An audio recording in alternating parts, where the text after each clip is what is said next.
This is the IELTS listening test. You will hear a number of different recordings and you will have to answer questions on what you hear. There will be time for you to read the instructions and questions, and you will have a chance to check your work. All the recordings will be played once only. The test is in 4 parts. At the end of the test, you will be given 10 minutes to transfer your answers to the answer sheet. Now turn to part 1. You will hear a woman, Paula, phoning her friend Ralph about an application to the local council for money for their drama club. First, you have some time to look at questions 1 to 3 on page 66.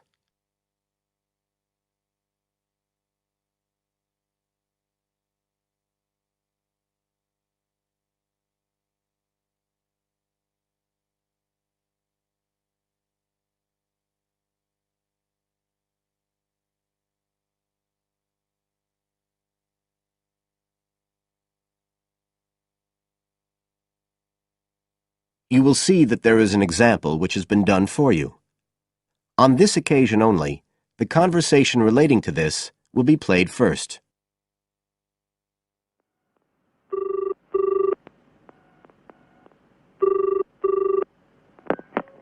Hello?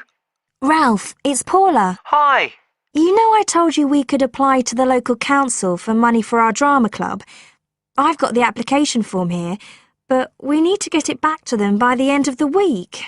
I could send it on to you. You really ought to fill it in as president of the club, but I don't know if it'll get to you in time. Well, you're the secretary, so I expect it's okay if you fill it in. Yeah, but I'd really like to check it together. Right, that's fine. Like, the first part asks for the main contact person. Can I put you there? Sure. Right, so that's Ralph Pearson. The man's name is Ralph Pearson, so Ralph Pearson has been written in the space. Now we shall begin. You should answer the questions as you listen, because you will not hear the recording a second time. Listen carefully and answer questions 1 to 3.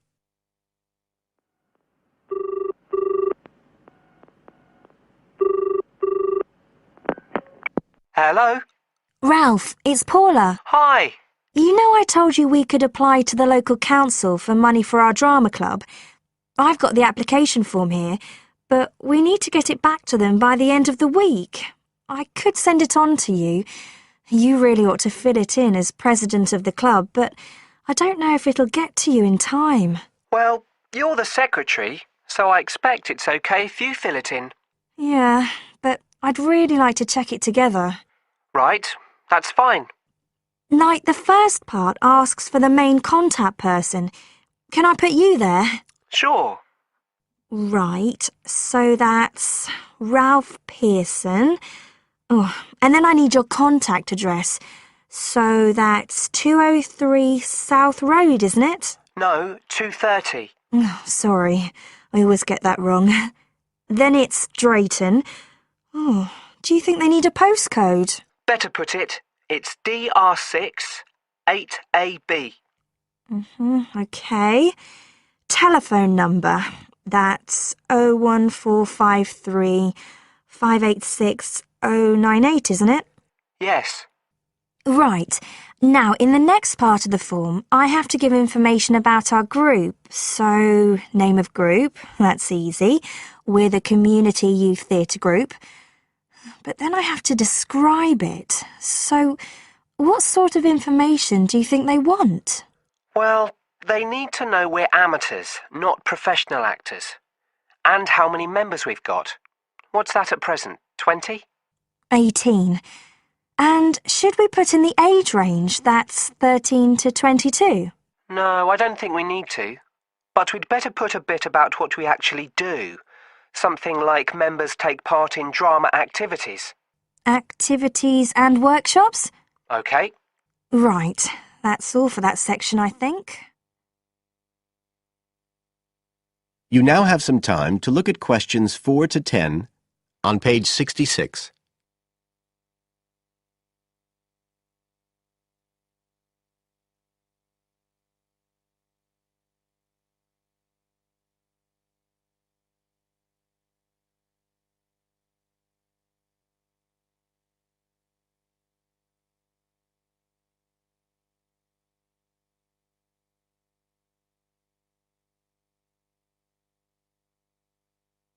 Now listen and answer questions 4 to 10.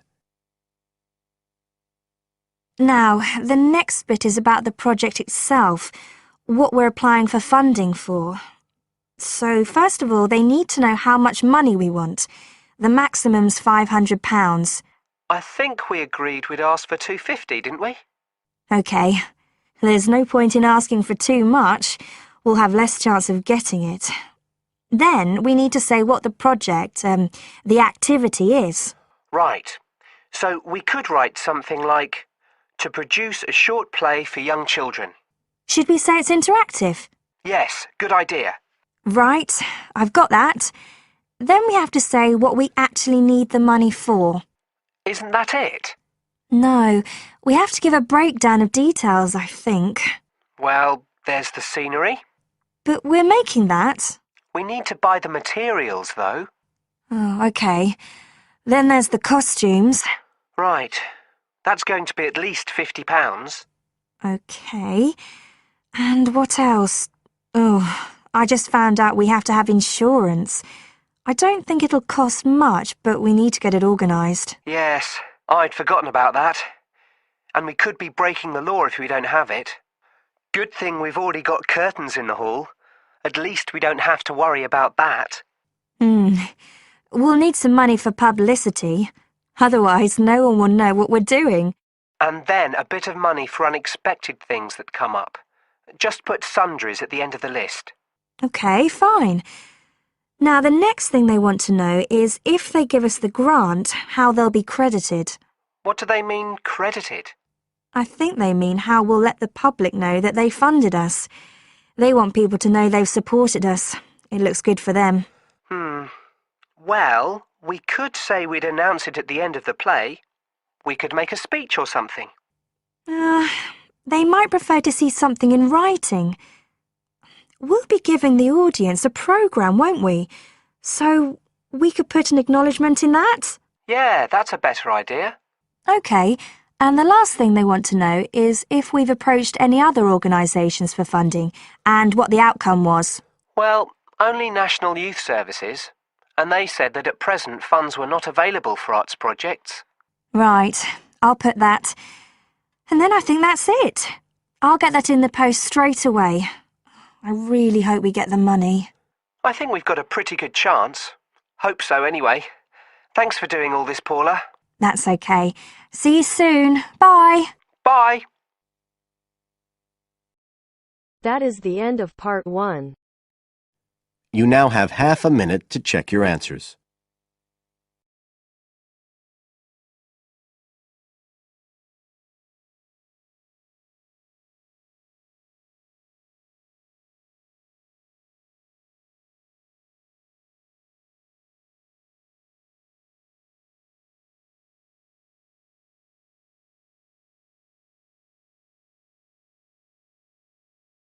Now turns to part 2.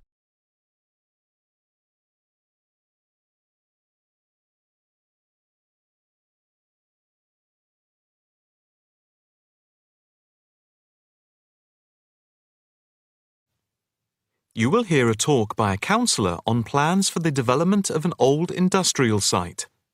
First, you have some time to look at questions 11 to 13.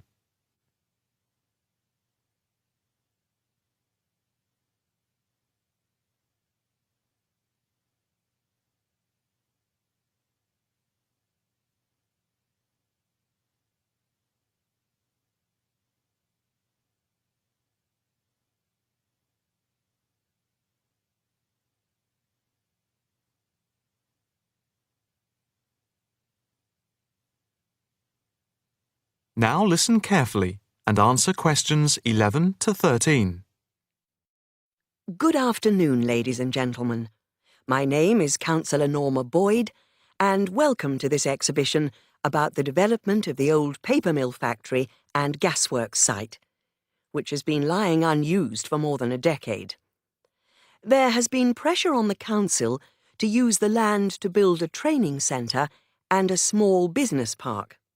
However, we have been encouraged by local people to create an open area for the benefit of the community, providing much-needed space for recreation. And I now have pleasure in announcing that the plans for the creation of a park, to be called Park Royal, and for flats, have now been approved. I'm also pleased to announce that we have secured sponsorship from local organisations. More detailed plans of the developments are available from the council website, details of which are in your pack. In the meantime, I'd just like to take you through the plan here on the screen. Before you hear the rest of the talk, you have some time to look at questions 14 to 20.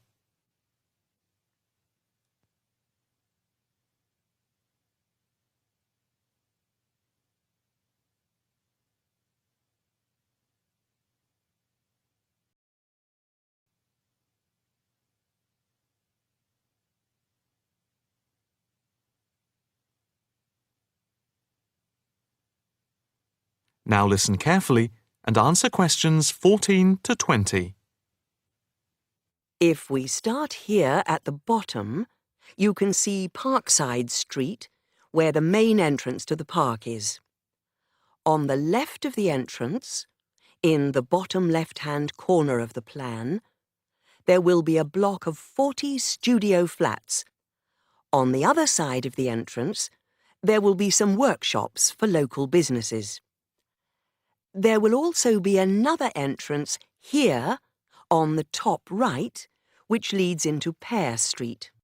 Here, in the centre of the park, we will have an ornamental lake with paths radiating north, south, east and west to the different areas of the park. In the top right-hand corner, just by the Pear Street entrance, there will be a large sports area with 2 football pitches and 4 tennis and volleyball courts. Just here, beside the pitches, on the same side of the path, will be an outdoor swimming pool. Now, in the top left-hand corner, a walled flower garden is planned with a rockery and a water feature with walkways, seats and lots of shady areas for the summer. Next to this, a sculpture garden is also planned. Now, let's see. Just here, below the walled garden, there will be a grassy amphitheatre with a permanent covered stage for open-air concerts. We hope that local schools and colleges will use this theatre to showcase student work. In the bottom left-hand corner of the plan, you can see that above the block of flats there will be a play area for children, and directly to the right of this, just near the main entrance, there will be a wild area. More trees will be planted here, and in the middle will be built an educational centre for use by local schools to encourage children to take care of the wildlife and look after the trees and plants. And finally, in the bottom right-hand corner of the park will be a cafe, opening on to Pear Street. And now for questions. If anyone would like to ask anything, I and my colleagues are only too happy to oblige. Yes, the lady in the front row, if I could have your... That is the end of part 2. You now have half a minute to check your answers.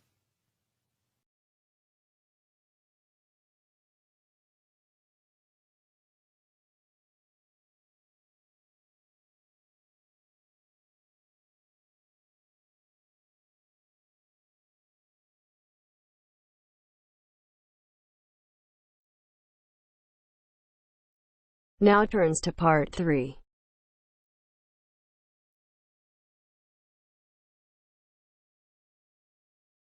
you'll hear a conversation between Astrid and Henry about the lecture they've just heard. First, you have some time to look at questions 21 to 30.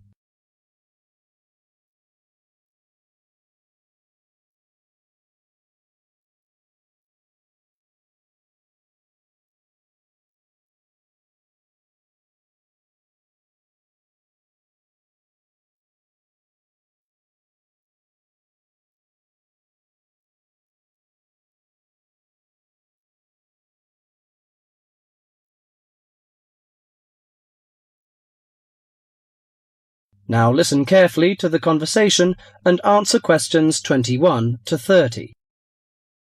Henry, don't you think Dr. Adams' lecture was really very good? He could talk about the telephone directory and make it interesting. All his lectures are like that, Astrid. He's just one of those people. I wish we had him as our tutor. I bet you that he is very demanding, though. Boris is in his tutorial group and agrees that he is brilliant, but he puts them under a lot of pressure. But don't you think that's good? Perhaps. Anyway, he's interesting and rather funny. Did you take lots of notes in the lecture? Yes, actually I did. In fact, several pages. I didn't think I had taken so many. I was that busy listening to what was being said that I didn't take many notes. Can I photocopy yours? I don't think that's such a good idea. You won't be able to read my handwriting. And sometimes I write them in English and sometimes in Arabic. Oh, let's have a look. Wow, your notes are so neat. Well, there's not much in Arabic. There is on this page. Yes, there is. Dr. Adams would be pleased to see this, especially given what he's talking about. Oh, don't you keep careful notes? Sometimes. It depends on the lecture. I don't think I'll forget Adams's lecture today, but some of the details will fade. I type up everything afterwards, so you can have a copy then, and you can fill in anything I've missed. I'm not so good on the broader concepts. I'm better when it comes to detail.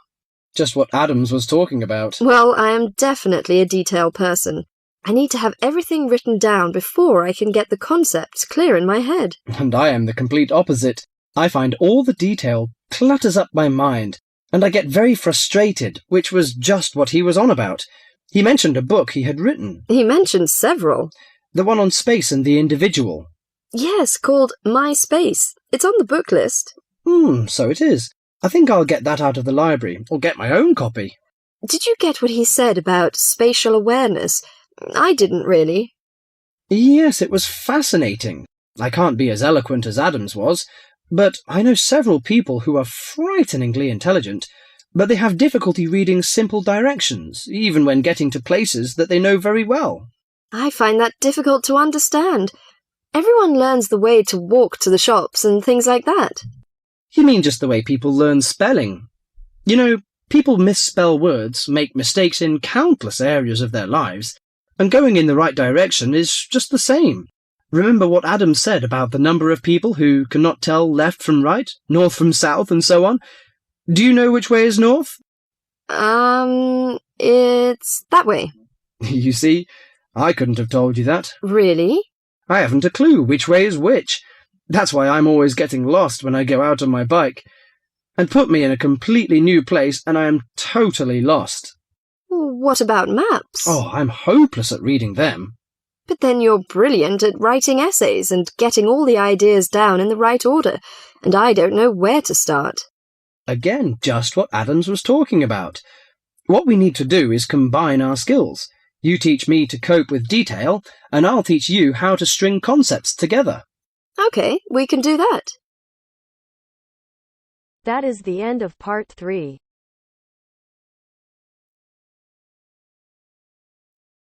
You now have half a minute to check your answers.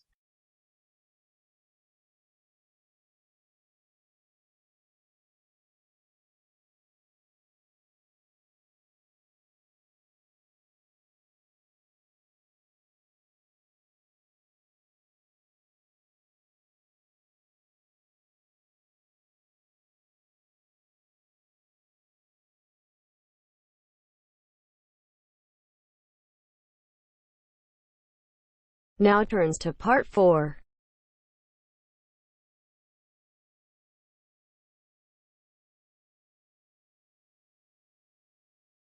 You are going to hear a lecture about the geographic information about Australia.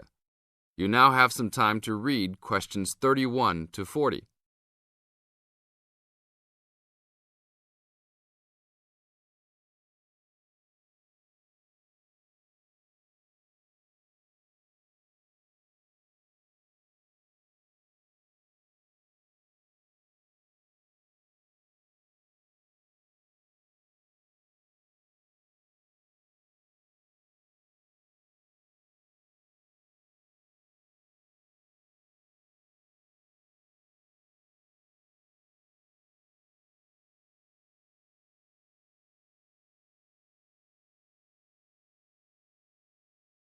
Now listen to the lecture and answer questions 31 to 40 by choosing the best answers from the choices.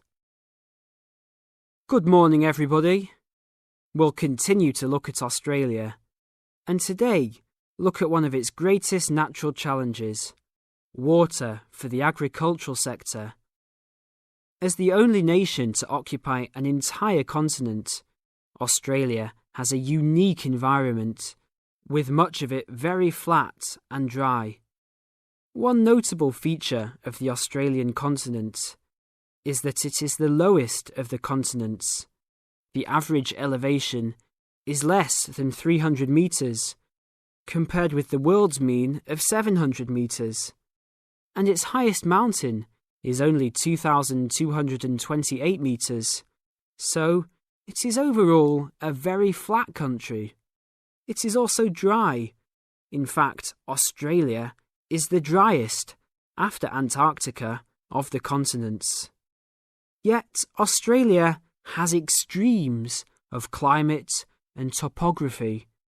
There are rainforests and vast plains in the north, snowfields in the southeast, deserts in the centre, and fertile croplands in the east, south, and southwest. And Australia contains some of the wettest areas on Earth. In western Tasmania and on the northern Queensland coast, but half of the continent has an annual rainfall of less than 300 millimetres each year, and only 20% has more than 600 millimetres each year. A major problem is that the limited water resources do not match up with where water is consumed. The major water resources are in northern Australia and Tasmania, whereas most of the agriculture and people are in southeastern mainland Australia. The agricultural sector is the largest consumer of both self-extracted and main-supplied water, using over 70% of total net water consumption. Electricity and gas supply and water, sewerage and drainage services use notable amounts of self-extracted water. However, net consumption in the household sector is the lowest, just 8% of total net water used. Australia's water use increased by 25% over the decade between the mid-1980s and mid-1990s. Much of this increase was due to irrigated agriculture, which, as noted earlier, accounts for over 70% of national water demand. Since the mid-1990s, the growth and profitability of irrigated agriculture has outstripped the dryland agriculture sector. Irrigated commodities contributed almost a third of total farm exports in the mid-1990s. The results of a special government report in 2000 showed that if today's water use arrangements continue, the water needs of the rural industries will outstrip water availability by about 2020. Irrigated agriculture, Australia's major water-using sector, would be seriously affected by the shortfall. And although groundwater underlies large areas of Australia, it accounts for only 4% of water use. So, clearly, apart from water for households, which mainly comes from dams or rivers, it is the rural sector where efforts towards water conservation are particularly directed. In this sector, the largest consumers of water are the meat and wool industries. One of the major problems in considering sustainable agriculture is the large amounts of irrigated water used to produce these products. Some of the crops, such as wheat, maize, and soybeans, also use a lot of water. Furthermore, many crops are grown in dry areas, where up to half the available water evaporates from the soil surface or seeps down too low into the ground for the plant roots to reach it. Well, that's all we have time for this morning. You will be able to do further study on this topic in the library, and I have a handout here with references for those who want to come out to the front to collect it. Next week, we'll look at outback farming and... That is the end of part 4. You now have half a minute to check your answers.